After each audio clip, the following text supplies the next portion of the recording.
Good afternoon, ladies and gentlemen, and welcome to this meeting of the Environment and Climate Change Overview and Scrutiny Committee. As usual, this meeting is being broadcast live via the County Council's website, and it will also be available for viewing after the meeting. Can everyone please switch their microphone on when speaking and ensure they turn it off when they have finished speaking? Thank you. So let's go straight to the agenda. First item is the minutes of the meeting held on the 2nd of November 2023. That's on pages 5 to 10. I propose that the minutes of the meeting held on the 2nd of November 2023 are taken as read, confirmed and signed. Is everybody in agreement? Thank you. Item number 2, question time. I have received no questions from the public. Item number 3, questions asked by members under Standing Order 7 brackets 3 and 7 brackets 5. I have received no questions from any of the members. Item number 4, I have not been notified of any urgent items. Item number 5 is declarations of interest in respect of items on the agenda. Do any members have any interest that they wish to declare at this time? Okay. Item number 6 is declarations of the party whip in accordance with Overview and Scrutiny Procedure Rule 16. Do any members wish to declare the party whip? Thank you. Item number 7, I've not received any petitions under Standing Order 35, which brings us on to item number 8, which is our first substantive item, which is a report on the medium-term financial strategy 2024 to 25, 2027 to 28. I welcome the Cabinet Lead Member, Mr. Payne, Director of Environment and Transport, Anne Carruthers, the Director of Corporate Resources, Declan Keegan, and Susan Bourne, Finances Business Partner, to the meeting for this item. Thank you for joining us. And I'd also like to welcome Mr. Nick Rushton, who's the Leader of the Council. Thank you. I would like to invite the Director and Lead Member to briefly introduce this report before we scrutinise the proposals. Thank you very much. Thank you, Anne. Chair. I'll start off and then maybe Mr. Payne will want to add stuff at the end. Okay, if it's all right with you, it's quite a substantial report, so I propose to cover a couple of sections and then pause to allow for questions, etc., if that's okay, Chair. So at the outset, you'll see we're covering the environment and waste budget position over the MTFS period, but I just highlight the environment aspect covers the environment activity within the E&T department, not all environmental activity across the County Council. There's other things that are undertaken in other departments. The table at paragraph 8 sets out the revenue position for environment and waste, and that shows 37 million in the coming financial year, and then a decrease to just under 36 million by the end of the MTFS period. The gross spend over in a financial year, however, in that next financial year is 41 million, showing that we get 4 million in from grants, income and recharges. So we get to that net position of 37 million. Paragraph 10 gives more of a breakdown, and you can see that the vast majority of that spend, 31 million of it, sits under waste delivery. That's the cost of disposing of the county's waste and running our RHWS. We've got 14 RHWS sites across the county. If I move on to the section under growth, this is the additional funding that we are requiring over the MTFS period to continue to deliver the existing services we have because of increasing costs and other reasons, and we'll come on to that. For environment and waste, paragraph 17 shows that for 24-25 financial year, it's just over 1 million growth that we're seeing, rising to just under 1.5 million by the end of the MTFS period. The bigger areas of growth that I'd pick out for committee members are that for waste upholsters domestic seating, WUDS, we love an acronym, so WUDS for you, and that's at 350,000 next year. Changes to legislation means we have to dispose of these items separately. They can no longer go into general waste, so that in itself is causing us additional cost, and that's national changes, so we have to comply with that. The DIY waste growth item is a result of new legislation that came in on January the 1st this year, and it means we have to provide a free allowance to householders in disposing of DIY. Members are probably aware that up until now we had a small charge for that kind of waste. So this growth item covers that loss in income that we got from that, as well as the additional disposal charges, because that income, the charge itself would have suppressed the amount we were seeing, and also additional haulage charges and moving that waste and disposing of it. The last growth item that I would highlight for you is the HGV driver premium. And, members might be aware this is something that's affected a number of operations in the council, equally affects our highways operation, but for waste too. We can't operate without HGV drivers, moving in the haulage operation to move the waste, and the market's extremely competitive. Our base salaries aren't competitive enough, so in order to recruit and retrain in those areas, we have a market premium on those roles. So as you see, that's continued through the MTFS. I'll pause there, Chair, for any questions. Colleagues, if I could just remind you, the structure for considering the support is set out in the separate documentation in front of you and has been circulated to members of this committee. So we'll follow through the procedure on the circulated paper from here, if that's okay.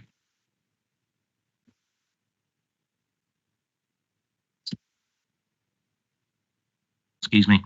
So we're going on to Director of Environment and Transport and the Cabinet lead member. They're invited to introduce the revenue budget. Declan Keegan and Susan Bourne from Corporate Resources have also joined the meeting to support this item. I invite questions and comments on the revenue budget and proposals as follows. Thank you. I've just introduced that section, Chair, so if there was any questions on that, the revenues in the growth area, I would welcome those. Please. Thank you for reminding me, Anne. Okay, at this point, we invite any further questions and comments from members of the committee, the Cabinet lead member, the offices, revenue budget and proposals, please. Mr. Harrison, thank you. Thank you, Mr. Chairman. Do you feel comfortable over the HGV that this premium is enough, that level, and I don't know what it is to the personal driver, but are we in the marketplace proper now, or are we just lagging behind? I think it certainly helped us to plug some of the gaps, but I would be live if said it was the full answer. We are still, I think, lagging behind. We certainly don't compete with the likes of Amazon and some of the big, we're in the logistics golden triangle, aren't we here? So an awful lot of HGV drivers go into some of the big operators in this area, and we are way behind what they can offer. However, the other side of it is that people will weigh up themselves is, we're an operation within Leicestershire, within a set area, etc. Some of those other roles will be national, etc. But in terms of straight comparison with pay, grade for grade, unfortunately, we're not quite hitting what some of the private sector is paying. What we are finding, however, it is beginning to help us plug some of those gaps, and we're seeing less turnover. But by no means does it mean we're out the woods. Additional question from Mr. Harrison, thank you. Thank you, Mr. Chairman.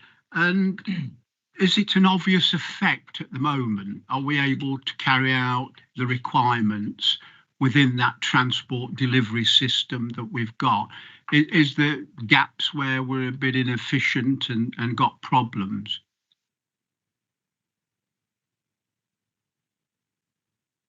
Through you, Chair, if I could just come in. I think maybe what I would say is just to add to what the director already said, the service on the ground at the moment is absolutely coping from a driver perspective. That isn't the case right across the board. We have a shortage of supervisors and the frontline staff that run the recycling household waste sites. We always carry roughly 10% that we carry from agency, because in the summer we do a lot more hours, so we top up. But at the minute we're probably over 20%, so you can see that's a little bit fragile. So that has had a consequential impact. You see things like Shep Shed still only open 3 days a week since COVID, and the same with Bottisford. So we're deploying the resources that we've got. So it is holding. And on the driver's side, at its worst during the pandemic, we only had one permanent driver working for the county council, which was a major concern in terms of skills and knowledge. But we now have almost a full complement between agency, but I think it just shows the need for the Premier to ensure that we've still got enough to deliver the frontline service. And we have done other things just to try and further improve like that. And it's arguably too much detail, but things like contractual changes. So we have an arrangement where our drivers do what's called 4 on and 4 off, because they always have to cover the weekends. We're open 7 days a week. So it allows for people to have some weekends off, but on a 4 on 4 off rotation, which is not normal council terms and conditions. But these are things that we've done to compete with the likes of Amazon and others. Thank you. Thank you. Thank you, Joe. When you say, excuse me, holding, do you mean holding robust or holding volatile? Ask me once a month and I will give you an honest answer. At the minute we're holding and we're okay, but we are in the winter. Mr. Chapman, thank you. Thank you, Chair. My question is regarding which item G25 on there, the DIY waste.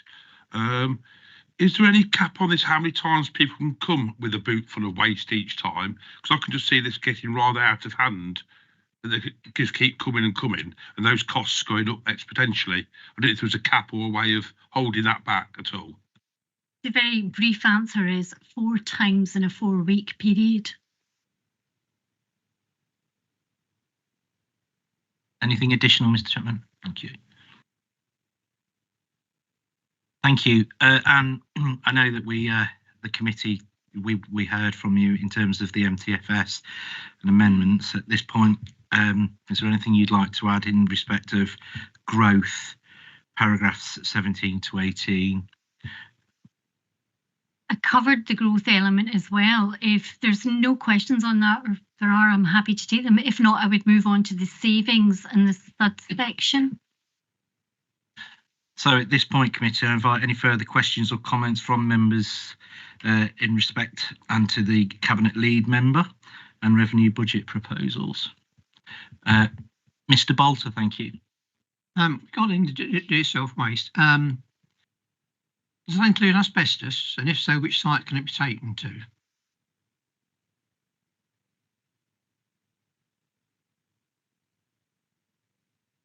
Sorry, Councillor Bolter, I missed the front end of what you said. I apologise. Does that include asbestos? And if so, which sites can it be taken to? At the moment, you can double bag it and take it to various sites. Is that going to be expanded or not? Our current arrangements around asbestos are separate, if that makes sense. So we already have pre-existing arrangements around management of asbestos, which is on the website for the public to follow. So this is slightly different in terms of the government have changed this sort of Schedule 2 waste regs and defined more waste types, ignoring asbestos, that are now classed as household waste. So we have to provide a free allowance for that at our recycling household waste site. So it's somewhat as an aside. Asbestos is still managed through a permit at a certain number of sites. I'd have to check and come back through for the committee the exact sites on our network that take asbestos. I know Whetstone does, as an example. The reason I asked you, things like Artex contains asbestos, and people are taking that out of the properties now themselves. I just wondered if that can be disposed of as do-it-yourself waste. I think if it's known to contain asbestos, it would fall within the scope of the permit that you require for asbestos for health and safety reasons. So it's very specific in how we manage it. I think plasterboard, kitchen cabinets, things where you don't know, I think obviously, but if you know, and then there's a requirement to manage that asbestos in a different way. And Mr. Bolter, I'm wondering how many people actually know there is asbestos in Artex, because I certainly didn't until you just raised it. So not all Artex has got asbestos in it. Quite a large percentage has. So the special removal, those on district housing will know that it's a big cost to actually do that. All right. Thank you, Joe. Thank you, Mr. Bolter. Is there any additional questions in this section, colleagues, please? I beg your pardon, Mr. Hunt. Thank you. Yeah. I'm not sure if this is the right place to say this, but we're moving on quite quickly. I just thought that the report was really sound in that the savings have largely been met and will continue to be, I'm sure. There's a huge number of things going on, including POPs and the waste recycling for the public, which is presenting some cost savings which have been difficult. I think it's been a really good year for the department, actually, in this respect. I just wanted to say that because I'm always criticising them one way or another, aren't I? Necessarily, Mr. Hunt. Doing yourself a slight disjustice there. You have alluded to the word savings, Anne, in paragraphs 19 to 20, on pages 18 to 17 and Appendix B on page 27. Is there anything in addition that you would like to add in terms of savings and savings under development? Thank you. If I could do, thank you, Chair. The savings there, as you say, are set in that next section, and you see this coming year we're down for just 75,000, but that rises to 1.6 million by the end of the MTFS period. The big ticket items are our proposals to close 3 of our recycling household waste sites. We have 14 in total, as you know, along with changes to summer operating hours and Christmas Eve closure as well. Now that would deliver 400,000 of those savings. The public consultation to that closes, I think I'm correct in saying today, and obviously the outcome of that will come back to this committee and then on to Cabinet for a final decision in its final form. Extended producer responsibility is a government requirement whereby the organisation responsible for producing the packaging is required to meet the net cost of that packaging. We expect payments from that to us as disposal authority from 2025-26 onwards, and the saving there of 345,000 in that financial year rising to 745. There are current best estimates on what we know of that system. However, obviously, we'll keep that under review, but at this point in time, there the figures we're able to estimate against that. Those figures do actually take into account additional staff resource that will be required to manage, monitor and report to government on this as well. The only other saving I would mention, Chair, is that of food waste, and that's due to come into operation from April 2026. These savings are derived from the fact that food waste disposal is actually cheaper per tonne than the residual waste that we're currently paying for. We'll continue to review that, however, as we know more about the system, as that information comes forward from government. I'll move on to the savings under development section, if that's all right. SUDS, another wee acronym we like. There are next generation savings. There are pipeline savings that, subject to the business case, will become committed savings in future MTFSs. As you see, we're working on a host of projects to understand if there's a business case, things like transitioning our council fleet to EVs, which would have considerable environmental benefits. And we're looking at how we can maximise our income from things like our waste transfer stations and our commercial trade waste offer.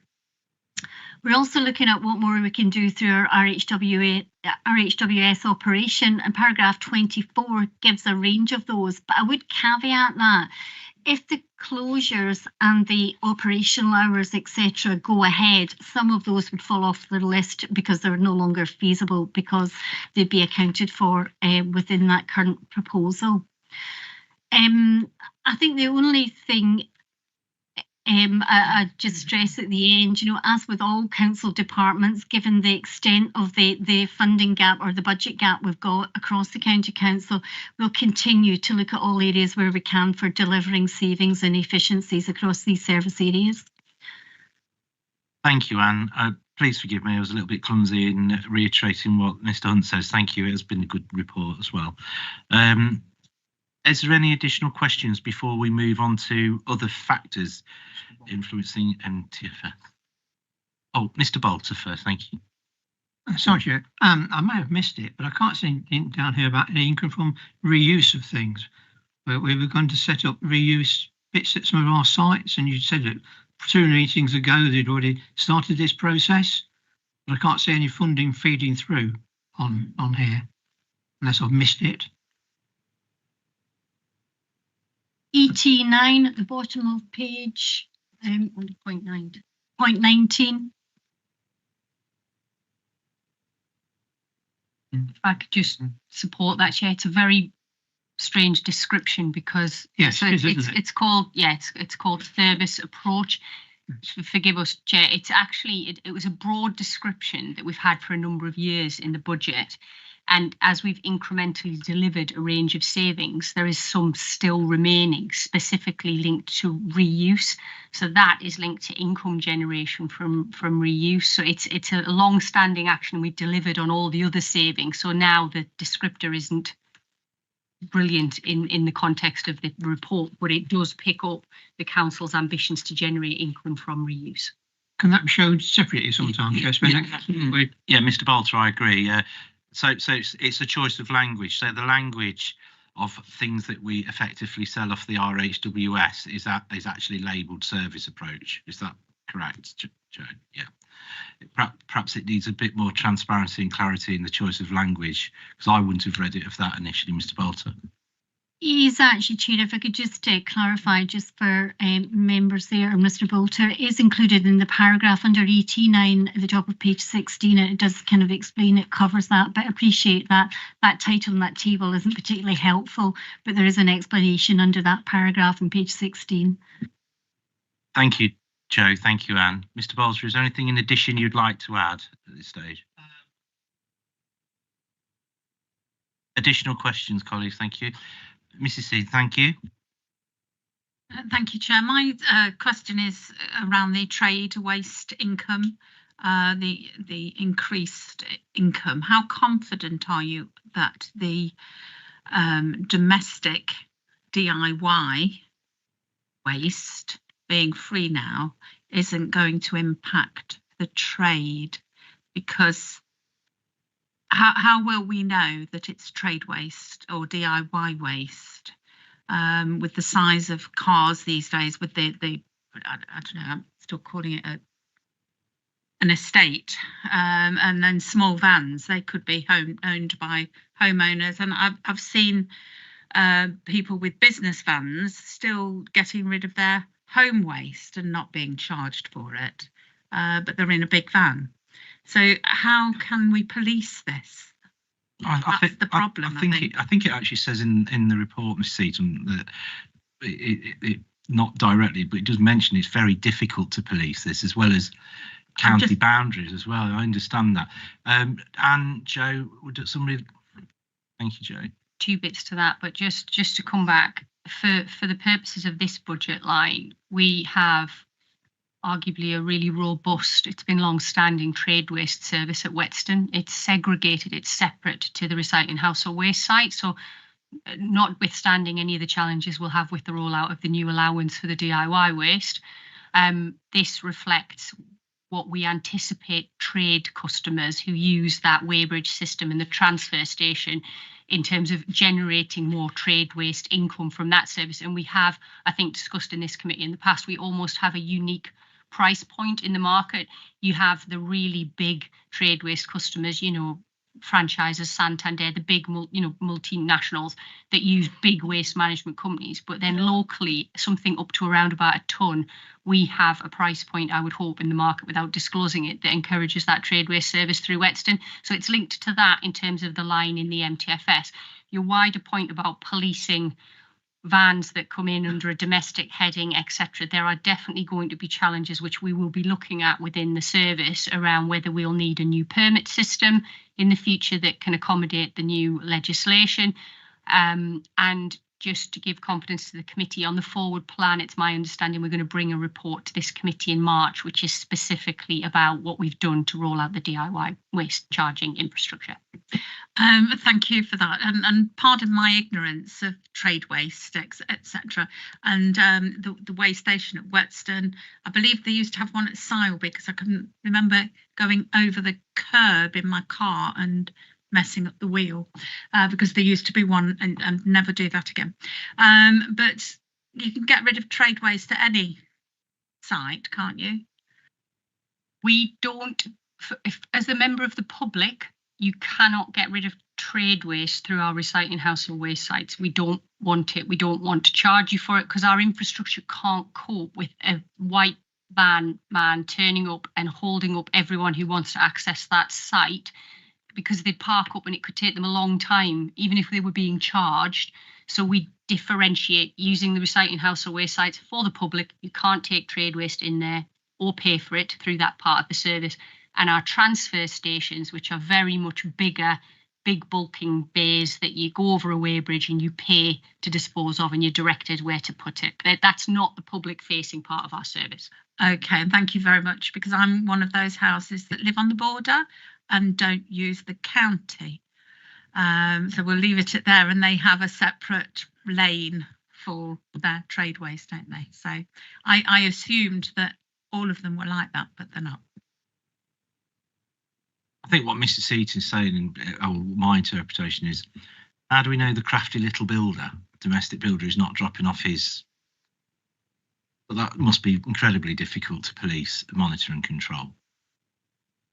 The short answer is yes, but I would just add that our site staff are very used to their customer base. They are as eyes and sight, they know who's using it. And if they were to see a van that was repeatedly coming in with the number plate recognition, we would potentially look to follow up, though just acknowledging the sort of labour intensive nature of some of that, so, but we do have some element of control on that.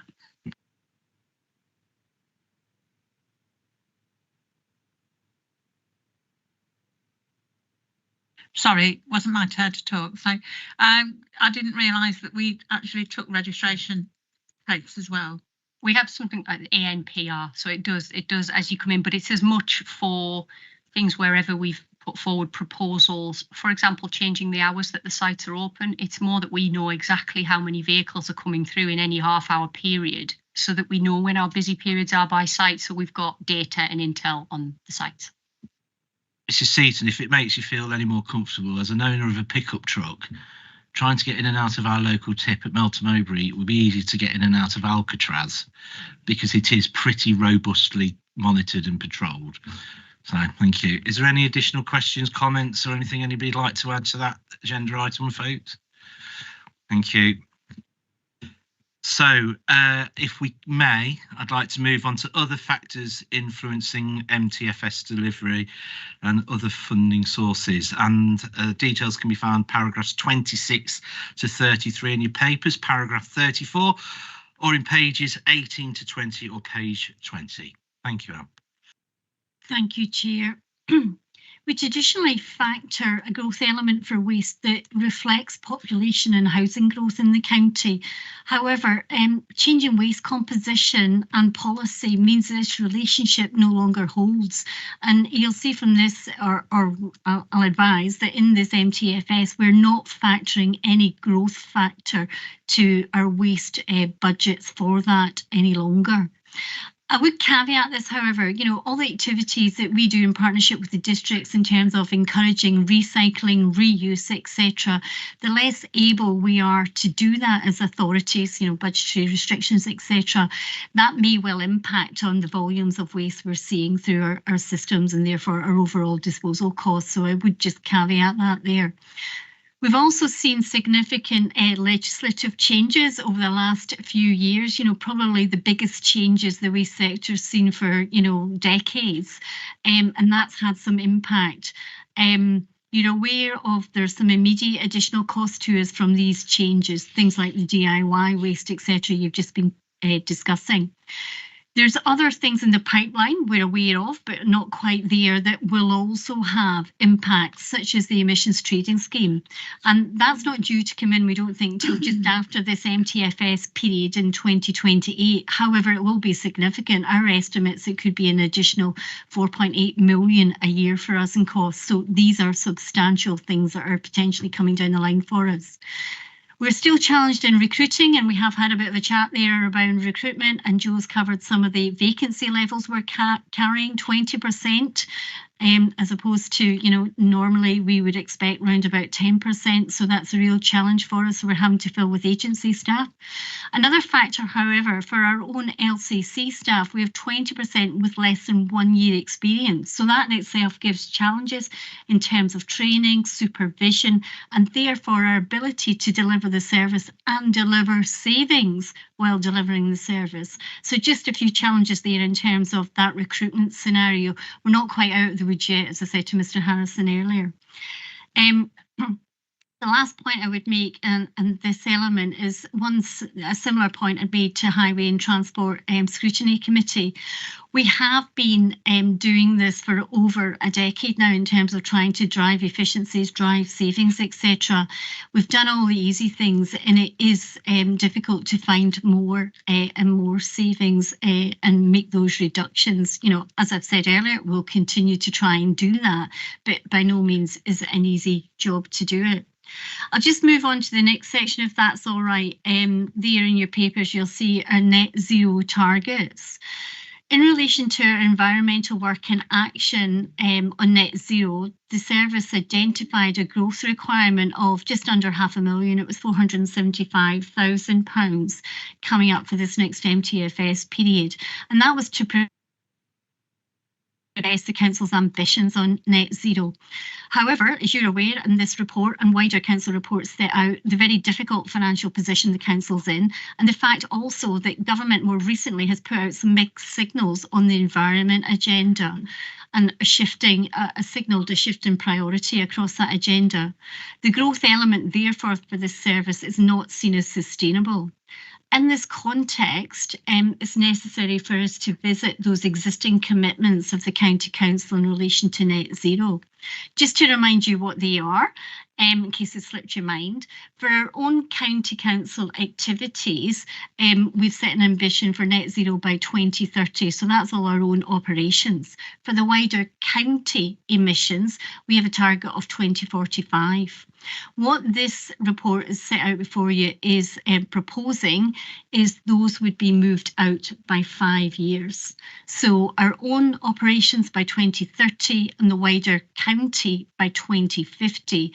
And just to stress, however, that still complies then with the national mandatory target for net zero as 2050. So we'd still be complying with that. If this would go forward through to council, cabinet and then full council as a recommendation and then approval. But to set this in context to you, if it is reviewed and revised and approved, we would then need to look at our environmental proposals and revise and reprioritise our activities and actions under our net zero strategy and action plan to reflect those targets and reflect this tighter MTFS financial position. I'll pause there, Chair, at the end of that section for comments and questions. Thank you. It's very comprehensive, Anne. Questions? Mr. Bolter, thank you. Thank you. Yes. I'm very disappointed, actually, Chair, that we've got to this position. I'm with the leaders here this afternoon, actually, so you can hear straight from me. Made great pleasure a few months ago about net zero and what we're going to do and how we're going to achieve it. And now to find out we've not achieved it and actually going to extend another 5 years. It's the most important thing to save the planet. Everything else falls into insignificance.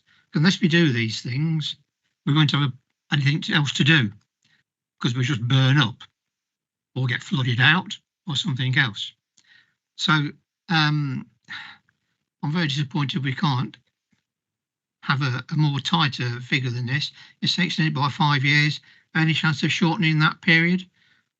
Put more resources into it. I know you're short of resources to actually do this work, and perhaps the leader could assist in that. Where does it come into council's priorities? I'd have thought it would have been one of the top priorities of the county council to actually lead on the environment and to actually do something about net zero, to put it back another 5 years. I know you're going to say we meet the government's target of 2050. We may have a different government in a few months' time. I'd hate to keep saying it put back, because, okay, it won't affect us so much, but future generations it will affect. And I think it's on us to actually push this further on the agenda, up the agenda as far as we can, to get things done sooner rather than later. I appreciate the financial situation we're in, but that's not being political, but that's not down to us, that's down to higher authority giving us more money to do things. And I know the leader's been badgering MPs to try and get on our side to get more money, but nothing seems to be forthcoming, especially for the environment. And I think really, you know, as a scrutiny committee, we ought to push the environment more than anything else to actually get this done sooner rather than later. Thank you, Mr. Bolter. Could I politely and courteously ask, would you mind if I got other members to respond in the chronological order before I take word from the leader, if that's okay? Thank you. The first one, Mrs. Page, thank you. Thank you, Chairman. I recognise the importance of saving the planet, and I think all of us have to do their little bit, and indeed I always try. But I do think it has to be proportionate and within our resource envelope, because we have to address a balance. And if the balance is to deliver services to our residents or to just move a target slightly, I'm all in favour for the targets to be revised. Because at the end of the day, even if we were to throw billions at this as a county council, we could not save the planet. So I think we have to balance the need of our residents within the resource envelope we have got. Thank you. Thank you, Mrs. Page. I think we'll all agree it's an unenviable situation that we're in, and one we don't choose to be in. Mr. Harrison, thank you. Thank you, Mr. Chairman. I'd start off with saying, yes, I do understand Mr. Bolter's concern, but we live in a real world. I did say this morning at a meeting, numbers don't lie. It's the people who exaggerate or alter things. We have the budget. We can see the constraints. None of us welcome it. I can assure you of that. There's a lot of pain and anguish involved, but we have to be realistic. We have to work the best we can with the numbers that we've got. Obviously, be watchful for an improvement if possible. And if the efficiency could carry on and carry on, who knows where it might end up. But, you know, being realistic, we've just got what we've got, and we've just got to try and do our very best with it and be mindful of any opportunity to be able to improve things. But that certainly doesn't mean we're anti in any way. We're very, very disappointed, but very realistic. So we have the budgets, we have the numbers, and, you know, any amount of grumbling and groaning or moaning, it's not going to alter the numbers. Thank you, Mr. Chairman. Thank you, Mr. Harrison. Mr. Payne, thank you. Yeah, I just want to put on record a lead member response to the obvious concern around having to extend the targets that we've set ourselves in response to the financial challenges the department faces. So I want to put some context around that too. So we have about 12,000 tonnes of corporate emissions to deal with, which we said we'd hope to achieve net zero by 2030. But there's a wider, I think, 8 million tonnes in wider Leicestershire. And actually, the truth is the country is working very, very hard to identify technological solutions as well as human movement towards achieving those objectives. So we recognise as a council that part of the solution, part of, if you like, the means to be able to get to net zero will rely on the updating of the national grid and more EV cars, etc. And I think one of the benefits of having an annual performance report, and let's not forget, we adopted the environment strategy last year in 2023. This is the first time, and we haven't actually seen the report. It'll be on the agenda as the next item, but this is the first time we've had an opportunity to take a rain check on our progress to date, which is quite enviable, actually. So just to recap that, we've planted over 300,000 trees, we've saved over 74% of carbon emissions in the last 15 years, and we've contributed many millions of pounds towards warm home grants and other initiatives to try and insulate housing and property better and help residents in Leicestershire. So in spite of those achievements to date, I think we need to recognise that we are off track in terms of hitting our own targets by 2030 and 2045. And one of the benefits of having a performance report is to be able to react to what that data is telling us. Now, I'd like to say that in the future, if we do have the resources, and I think the director's made it clear that we put a growth bid in for 475,000 every year to try and help us achieve our initial targets. But in light of the financial challenges that we face, we're just not able to access that extra 475,000 a year. So we have to respond to what the data is telling us. And what that tells us at the moment is that we can still achieve those targets, but we're going to have to be pragmatic and extend those dates out to 2035 and 2050 respectively. And as the director's already said, that still keeps us in line with the national mandatory targets that have already been set. So we've made a tough decision here to be pragmatic and practical in spite of our achievements, extend the deadline with the resource envelope that we know we have available to us. Thank you, Mr. Payne. Not entirely sure what the protocols are, but you referenced the leader, Mr. Rushton. So I'm going to invite Mr. Rushton to respond only if he wishes to. If you think it's been covered, leader, then we can move on to our next question from Mr. Hunt. It's entirely your choice. Thank you, Chairman. To be fair, Blake has answered it probably better than I could. You know, it's not that we don't want to. It's just that we really are struggling for the growth bit of 475,000. But also, Bill, reflect on the good work we have done. Blake's outlined some of the things. So it's not that we've done nothing. It's just we can't afford to move forward with another 475,000. If you chose to put it in your budget when it comes to February, you'll have to find £475,000 of cuts from somewhere else. It's as simple as that. Thank you, leader. Mr. Hunt, thank you. Thanks, Chair. I just had a couple of question areas. First of all, on the emissions trading, does that mean that if we cut emissions, if that is indeed possible, the figure will be, the cost will be less on us? I mean, is this an incentive scheme so that people cut emissions and we're just sort of saying, oh, it'll cost us so much because of the emissions that we have? Thank you, Joe. I think there's still a lot more information to come, but the emissions trading scheme in simple terms is a form of taxation as we understand it at the moment, and it's on the energy from waste sector. So in real terms, the government originally rightly said we need to move waste out of landfill by increasing your landfill tax and over a period of time, and now everyone is not using landfill to the level that they once were. Because it's an incentive.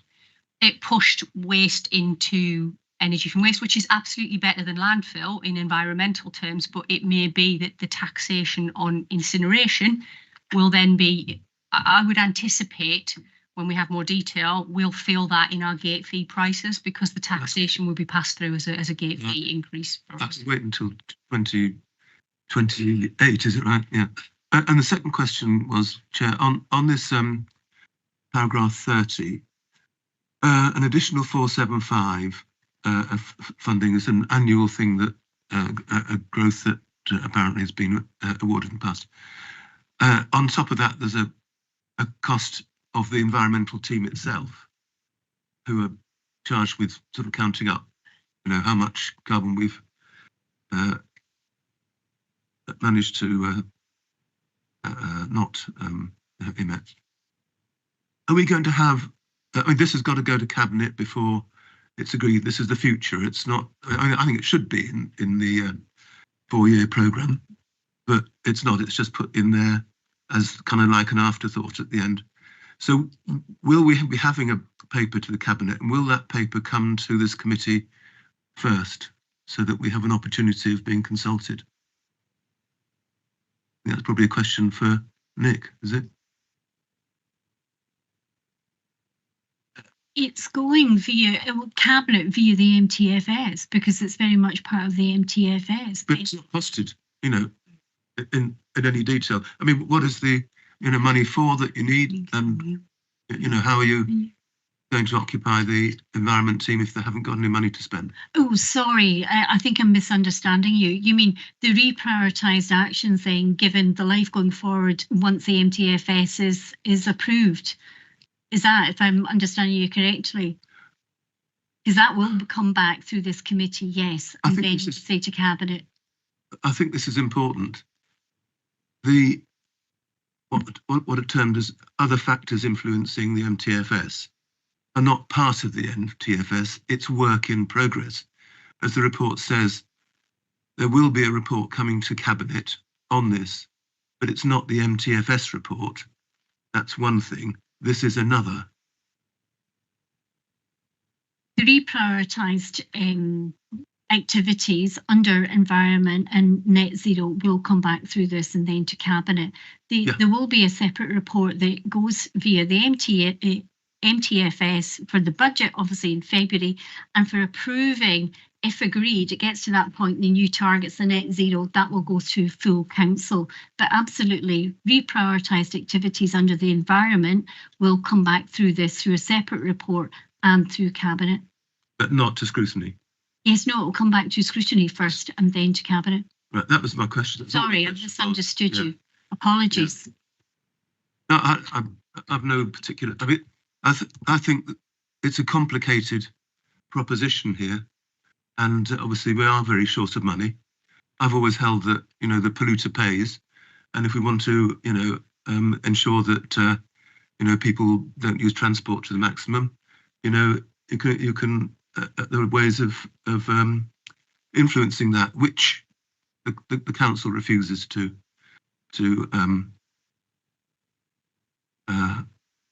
take. So, it's always been an oddity, this net zero thing, because we have all sorts of aspirations, and then when it comes to transport, for example, we do the exact opposite. At this stage, Mr. Hunt, are you satisfied with the answers that the officers and members have given? Thank you very much. Can I invite Mr. Declan Keegan to make comment, please? Thank you, Declan. It's just a quick clarification, really. The 475 is just the cost of the team to kind of investigate initiatives, develop bids, do communications, etc. The actual cost of the conversion, particularly for the county to net zero, it's one of those figures that you couldn't possibly cost, and that's why it's kind of dependent very much on some of the factors that have been touched on: government legislation, government funding. So it is the 475 isn't the totality of hitting those sort of existing targets. It is just the resources to progress them at sort of I suppose pushing Leicestershire ahead of the sort of the national sort of ambition. The costing and the sort of the cost of those national targets is kind of way beyond our means of actually being able to do that independently. Thank you, Declan. In respect of paragraphs 26 to 33, if we can take one final comment from Mrs. Page, I understand. Sorry, I'm on paragraph 35, sorry. That's okay, Rosita, you're ahead of us, that's fine. Okay then, thank you, Chairman. Could somebody explain page 21, paragraph 35? Now, the first item is the recycling household waste. It's going up to 528,000 to 970,000 for general improvements. And then underneath it, there is a lighting cost, but then there's zero for the following years. Are we proposed to not pay the bills? I can't get my head around it. So if you can explain that. Next page. In the interest of how we've structured the meeting, capital programme, which is indeed covered in paragraphs 35 to 37 is the next item that I invite Anne to speak on. So if we could actually take questions retrospectively rather than introspectively, that'd be very helpful. Thank you. Yeah, I'm just ahead, sorry. Thank you, Chair, and I'll hopefully cover Mrs. Page's answer in this section. And I will be brief because you've been very patient through this report. This is our capital programme for the environment and waste side of the business, and as you can see, it's predominantly on the waste side. It's a relatively small scale capital programme, totals 2.3 million over the life of the MTFS, and the majority of the works are associated with our RHWS sites. In answer to that profile there, you see there, Mrs. Page, the second year particularly looks at provision of reuse shops within our sites. However, we just a caveat, chances are we may need to reprofile that. At the moment, that's our thinking, but you know, we're going to have to revisit that, I think. But it's about capital improvements. So when you come to things like street lighting, that's about improvements to our street lighting. The bills, the energy bills, are paid out of our revenue funding. So just to reassure you, we will be paying the bills unless Declan is telling me something otherwise. Okay. There's also a small element of capital there you see associated with the Ashby Canal because we have responsibilities there. And paragraph 37 just outlines some of the future potential capital projects we may want to stroke need to do in future, but not within this current MTFS. I'll conclude there. Thank you, Chair.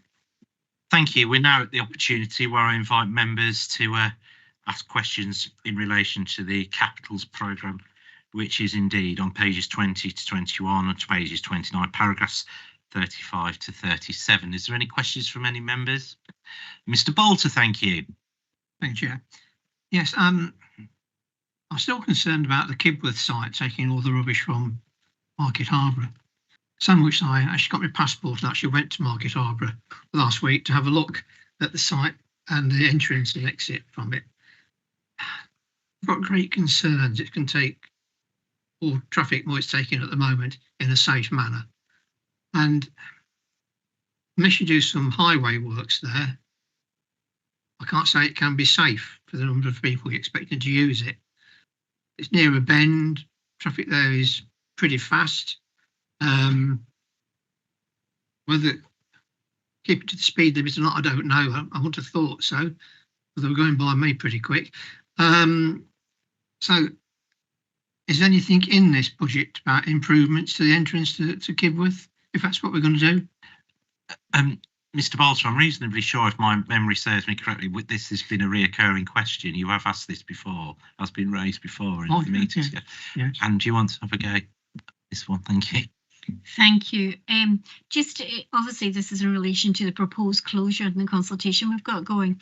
Just to reassure you, the work has been done to model because that's one of the key considerations, to model the waste flows, to understand that the sites closest to those ones proposed for closure can actually deal with the volumes of waste. So, you know, we are fairly confident because we've done the modelling work that Kibworth would be able to deal with that. Now, in terms of one of the other things we did say because of concerns raised was we would look at the entrance specifically to the Kibworth site because it is on the A6, etc., to ensure that there weren't issues there that was going to be raised by this proposal. We've done a traffic assessment of that, and that has shown that the entrance is in its capacity able to cope with that and hasn't identified any additional measures that need to be done in relation to safety at that. So as I say, we have done a thorough assessment of that to be reassured ourselves that it can cope and cater adequately for the volumes that will be going into that site should the Market Harborough site close. Mr. Bolter, anything you'd like to come back with? No. Knowledge, we'll wait and see what happens. Thank you. Market Harborough site closes, won't we? Thank you. So, colleagues, in respect of this committee, I'm happy there's no further questions in terms of the capital programme on this agenda item. With your courteous permission, I'd like to move on, please, and invite you to pages 31 to 134, which is Environmental Performance Report 2022 to 23. Joe Gill's going to take us through this. The Assistant Director for Environment and Waste will present the report with Declan Keegan. Director of Corporate Resources is also here for this item as well, Jenny Allen. Team Manager for Carbon Reduction, and James O'Brien, Team Manager for Environment Policy and Strategy, also here to answer any technical questions that we may have. So thank you for joining us this afternoon, colleagues. And I'm going to hand over to Joe. Thank you, Joe. Thank you, Chair. Definitely done half of my job. So if I just introduce James and Jenny, they're both team managers. Jenny's first Scrutiny, but she looks after the net zero side of things. And James, I think, has been to committee before on the broader environmental. So if colleagues, when I've gone through the report, have any technical questions in what is quite a comprehensive report, they will save my bacon, so to speak, and answer those technical questions. So through you, Chair, as I said, it's a really comprehensive report, and it pulls together all of the council's environmental performance for 22-23. So looking back, both in terms of delivery against a range of policies, strategies and targets, which are set out in the policy framework section of your report, and also covers the performance of the council's environmental management system. We explain the new reporting format in the background section, which aims to provide, I think, a single report that covers updates on environment, net zero and greenhouse gas all in one place, with full details that are in your appendix to the report. But in essence, they're broken down into two sections. The first covers the environmental performance and progress for the county council as an organisation, and the second, the same performance progress, but for wider Leicestershire as a county area. And obviously it's attempting to cover a lot of ground, but hopefully in a sort of common sense approach as we take you through that.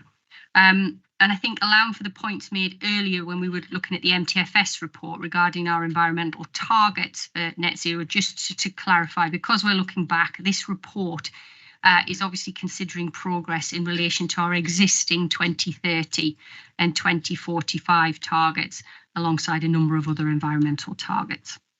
So in terms of headlines, they covered from point 13 in your report for last year.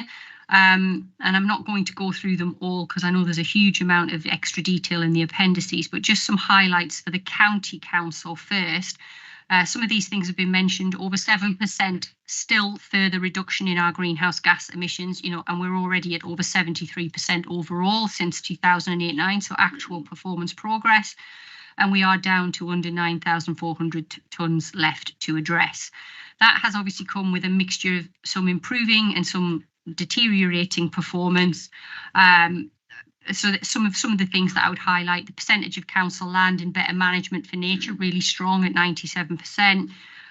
Strong handle on understanding, I think, our environmental risks for an organisation of our size, but certainly more work to be done on those. Monies that we've drawn in, over 3.5 million of energy upgrades to council properties was mentioned earlier in the meeting. Strong performance against the world leading carbon disclosure project as well, which is expanded on in the report. But equally acknowledging that we've been struggling with some performance areas post-pandemic. So we've had some of that bounce back that we've discussed before around things like office recycling performance and paper purchase, though actually the subtext I think is still relatively strong, but there is a kickback. So really a very busy space, lots of emerging government policy, and mentioned earlier, lots of legislative change on waste, but equally on the broader environmental headings, we've got to produce a local nature recovery strategy. That's a statutory requirement, and there's strengthening needs around biodiversity duties and reporting. So we'll have to face some of those challenges should we get to a point where we're having to reprioritise. And I think an acknowledgement of what the Director of Corporate Resources said, some of the challenges that we'll face in still taking some of these forward will be significant investments, to transition our fleet to EV and decarbonise our buildings. These are strong investments for the long term. So some real challenges to go forward with. If I look at wider Leicestershire, which is that geographical space, we've always acknowledged that it requires stakeholder buy-in and collaboration, and that will have to continue, and our ambition would be to do that. We've obviously seen the greenhouse gas emissions go up against post-COVID pandemic, but I think they're still down on 2005 levels. The report lists a number of genuine successes and delivery that's happened on the ground, linked to delivering actions and ambitions in the plans and the strategies. So we've mentioned the Solar Together project, the Warm Homes scheme, with future monies that are coming. You're talking over £8.5 million worth of inward investments, so some real successes. And also more recently, the County Council led a consortia bid with a number of partners, and we were one of only 7 councils to secure over £2.5 million worth of funds to deliver the Pathfinder Places project, which is expanded upon in the report. So still strong delivery against the net zero plan, even in the current climate.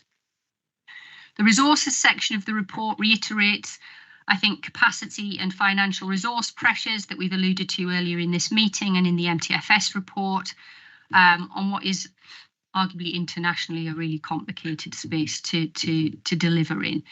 Paragraph 15 sets the range of environmental ambitions in the context of the Council's worsening financial position and the government's mixed environmental messages.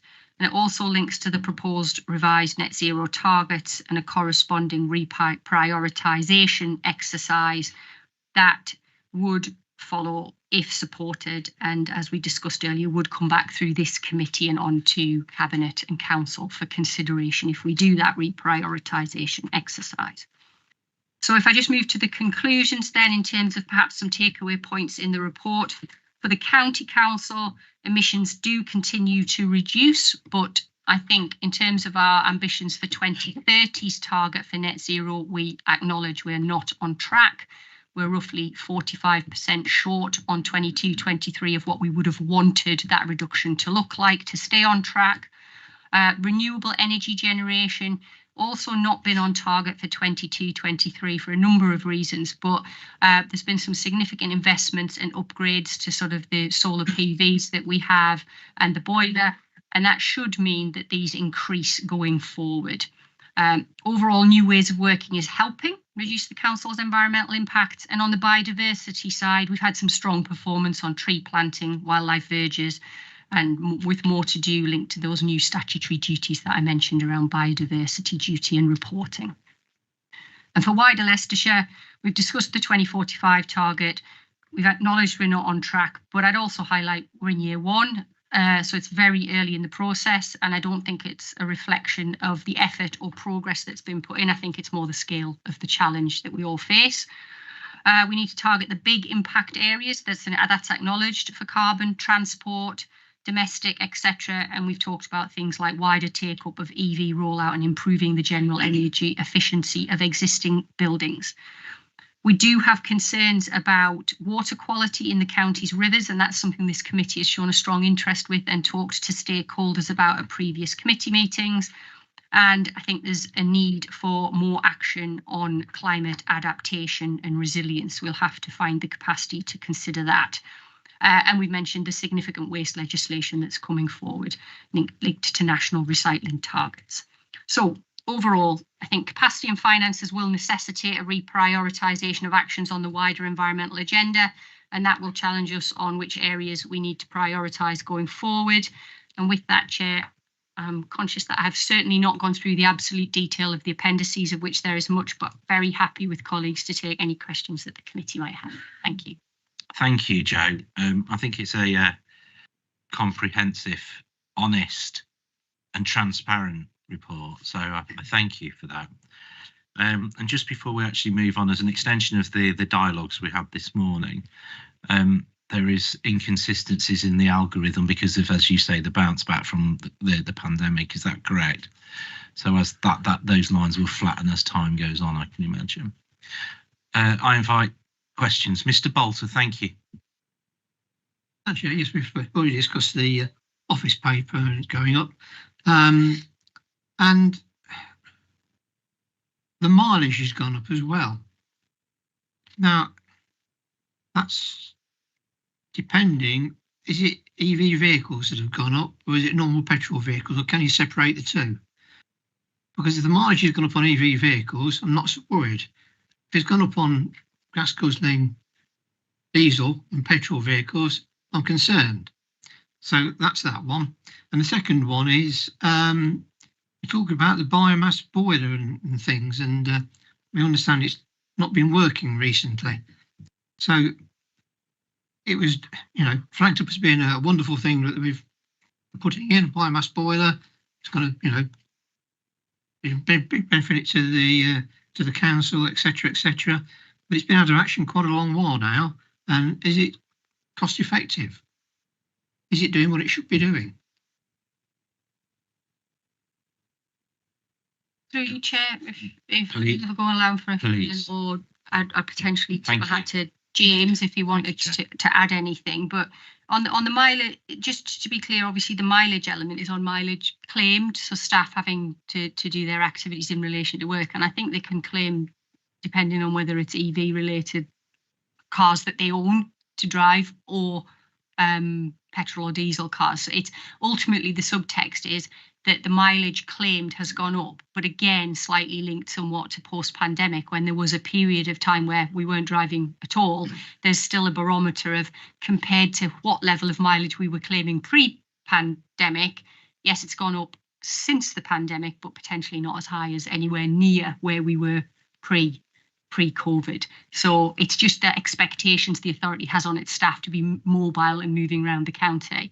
And I'll allow James to come in on maybe the EV point if he's got anything to add. Just on the biomass boiler,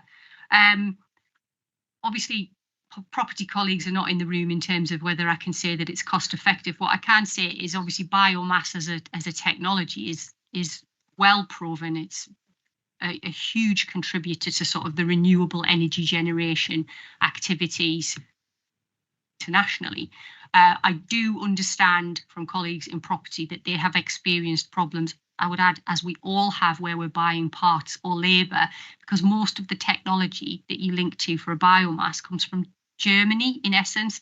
Now, buying parts for some of our vehicles in periods since COVID has took us an extensive period of time to secure that. The manufacturing market has struggled, and we have experienced that with some of the parts and labour for the biomass boiler, as I understand it. But my understanding is that the investments that we've made, and hopefully are how we apply ourselves to using that technology, it's absolutely proven technology and should absolutely generate improvements in terms of our renewable activity for the council. Mr. Bolter, did you want to come back with anything on there, or can I? Okay, I'm going to. Thank you. I'm going to invite James O'Brien. James, thank you for joining us this afternoon. Thank you, Chair. Yeah, just to expand on the question around whether we know whether it's EVs. So when a member of staff claims their mileage, they're able to indicate whether it's a petrol, diesel, electric vehicle or bicycle. So we do have those figures, but as you can imagine, the majority of the claims are for petrol and diesel vehicles, but we are seeing a slight rise in EV claims as more staff purchase electric vehicles. But as I say, I can't tell you the exact figure, but it's 80-90% of the claims are petrol, diesel. But we have seen overall, even with these figures, a 22% reduction in miles claimed compared to pre-COVID figures. So that's 1.2 million miles less claimed compared to 2019. Thank you, James. Mrs. Page. Oh, sorry. Just to let you know about the boiler, it is up and running. What the changes this week is just to try and improve the efficiency of it, which has been sort of working well so far. And in terms of a project, it has gone well. We got a couple of years ago funding from Salix to put the basically a great big water tank on there. So we use the gas less and less. So it's something that we put in.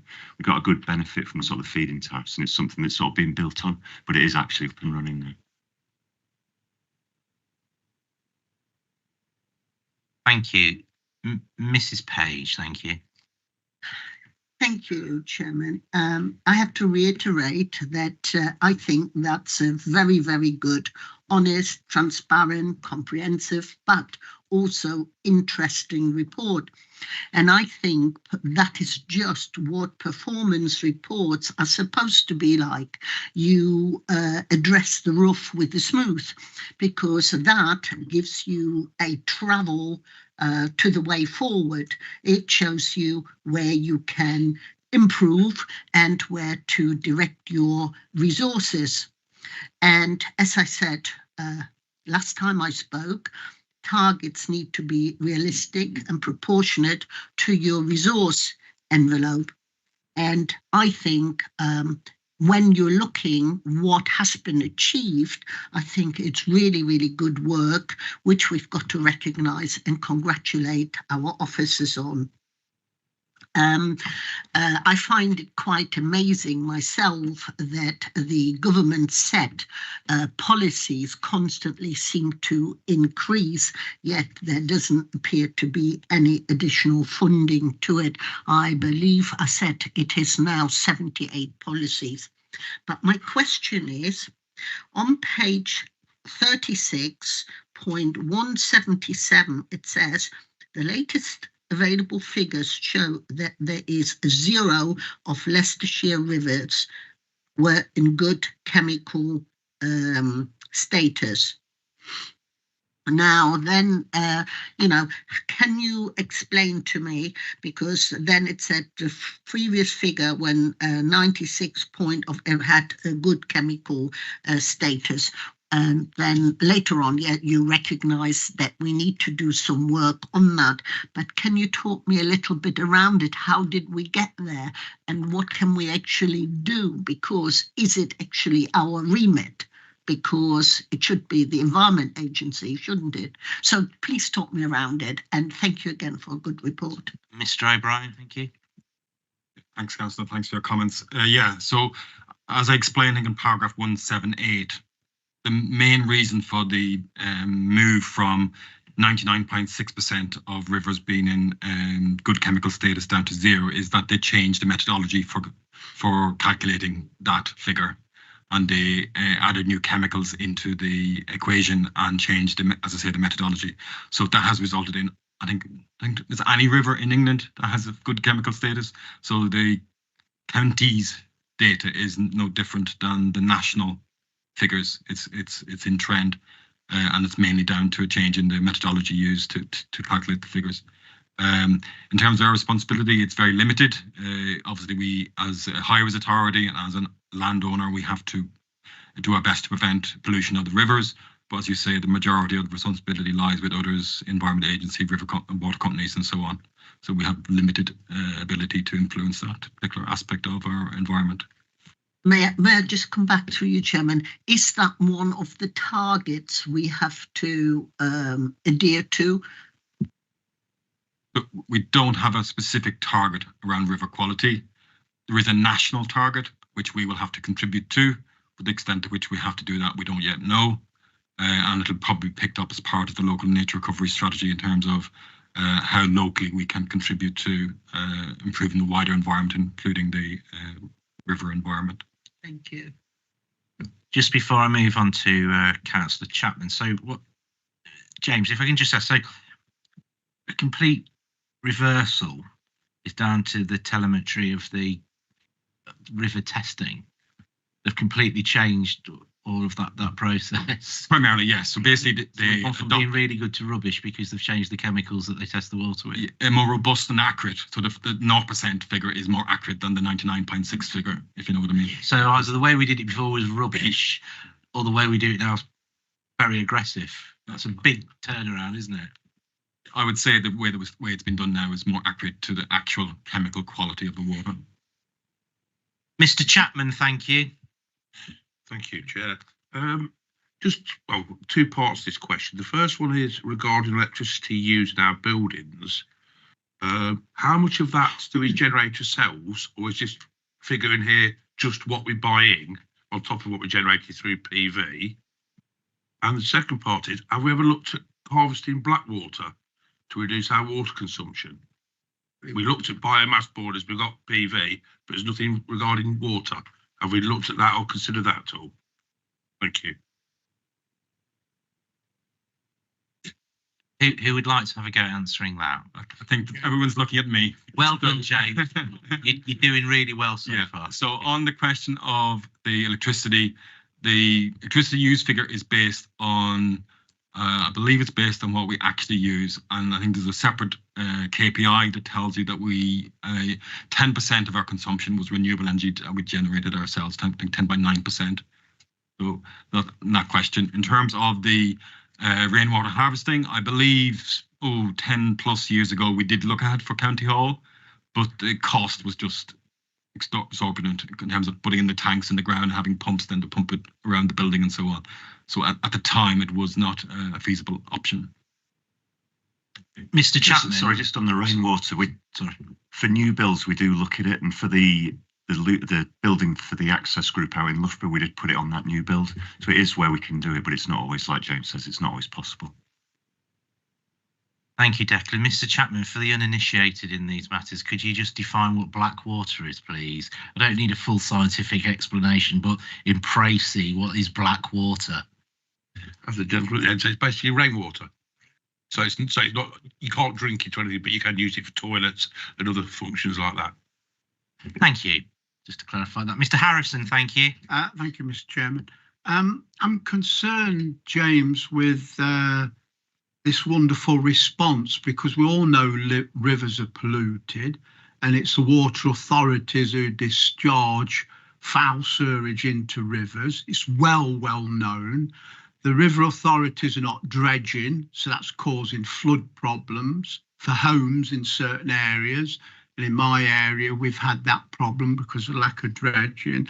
So this miracle cure product that now says everything's wonderful, I really take a lot of understanding that, because it's so well known, the abuse of the authorities on how they've discharged.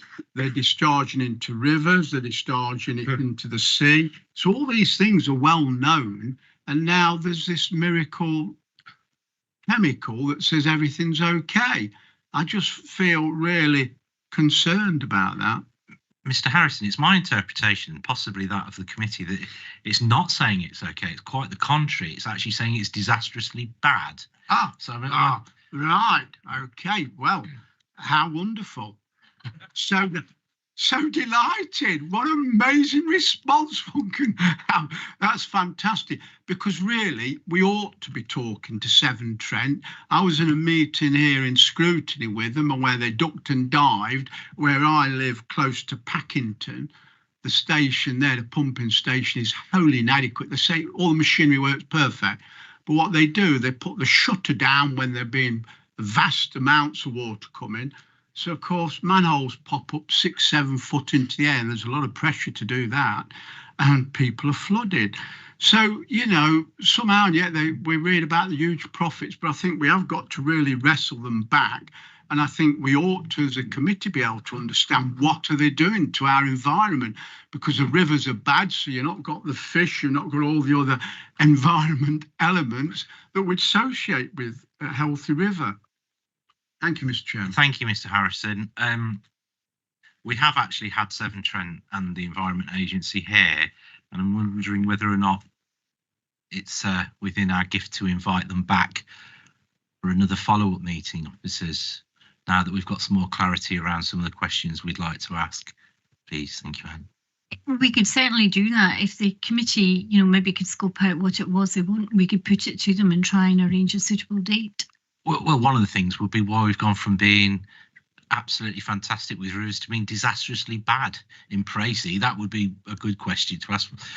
18 months ago, as James said, that the telemetry revealed that we had really good rivers in Leicestershire, and now they look catastrophically bad. So that would be one of the questions that I would certainly like to ask, is, apart from the science that goes behind it, what has actually contributed to those results? So if we can get a set of questions together. Thank you. Mr. Hunt, please.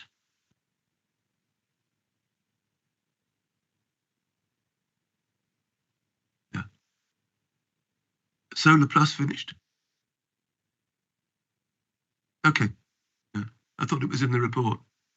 Probably my imagination. Page 113. That's the start of the Leicestershire-wide actions.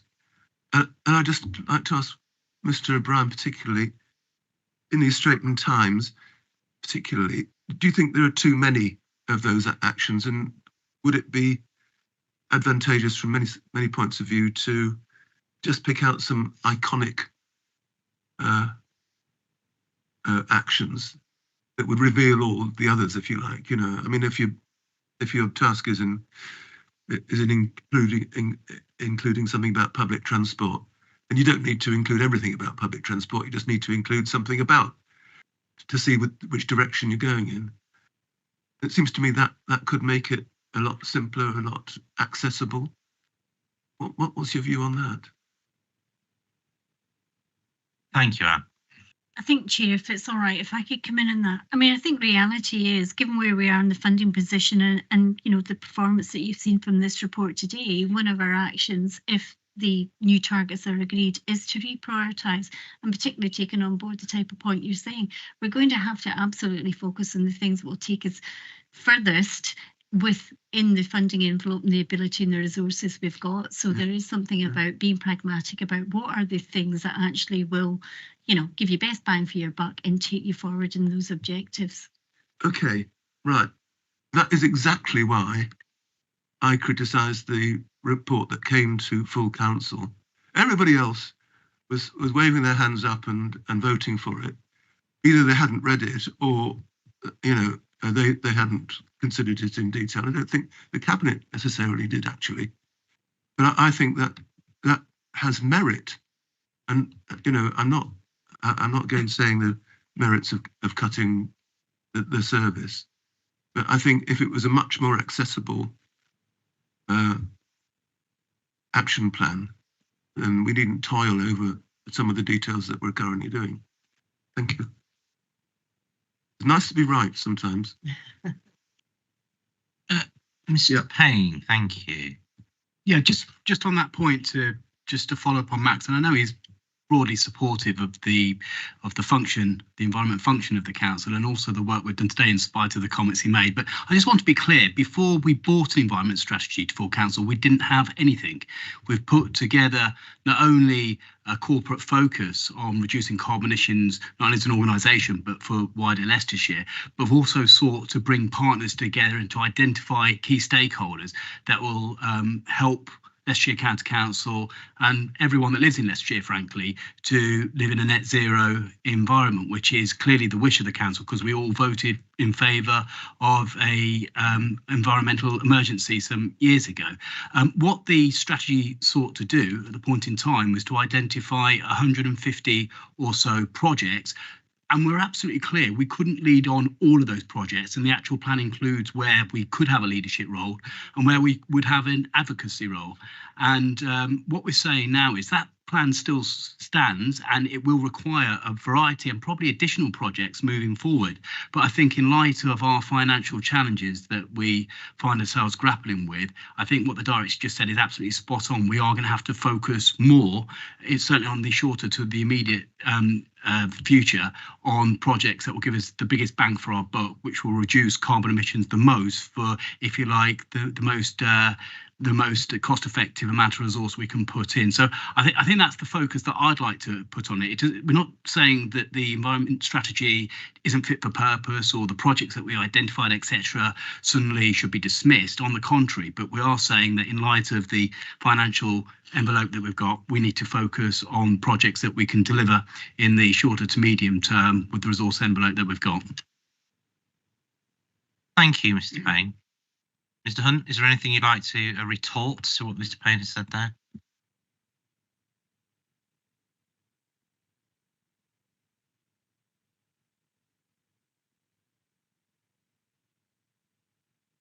Thank you very much. Mr. Payne, thank you. I was actually at the point where I was going to invite you as lead member to add anything conclusive, but I think you've just done that inadvertently, really. Any further questions from Mrs. Page? Thank you. Thank you. I was going to mention, but the lead member has, that we need to place great emphasis on projects, tangible projects we can deliver. I am not too concerned, like Councillor Bolter, about mileage going up, because to me this means that staff is coming back into the offices.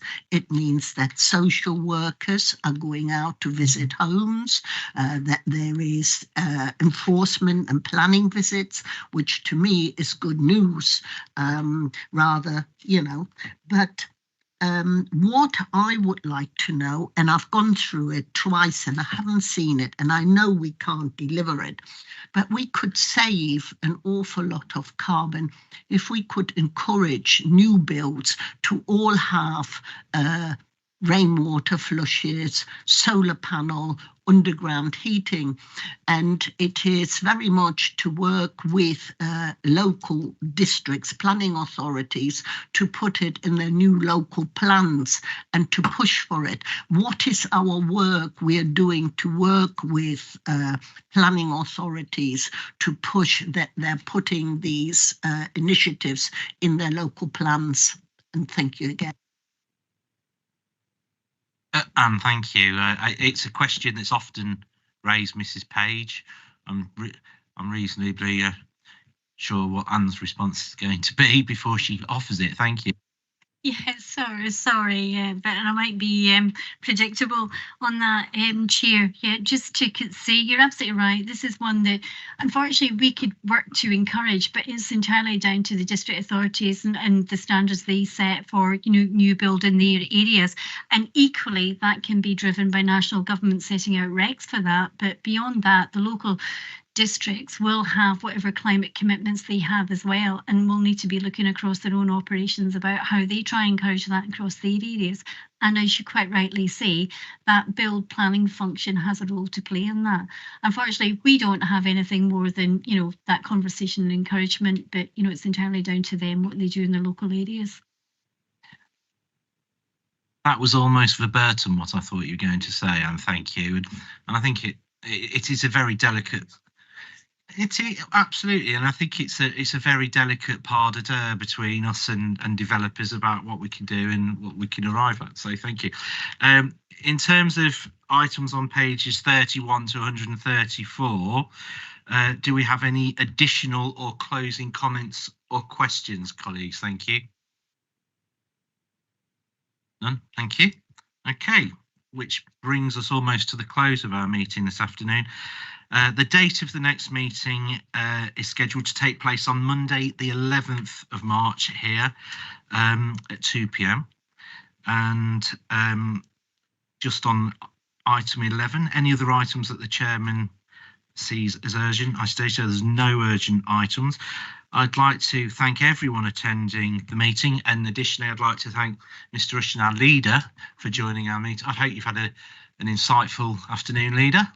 Yeah, thank you, Chairman. I haven't contributed a great deal because Blake knows everything. I think the confusion arose. I thought Blake was away and he was awake the week before, but it's always nice to attend. So thank you very much. No, you're very welcome. Thank you very much for both of you attending. So on that, folks, I wish you a safe journey home and a pleasant rest of the day. Thank you very much.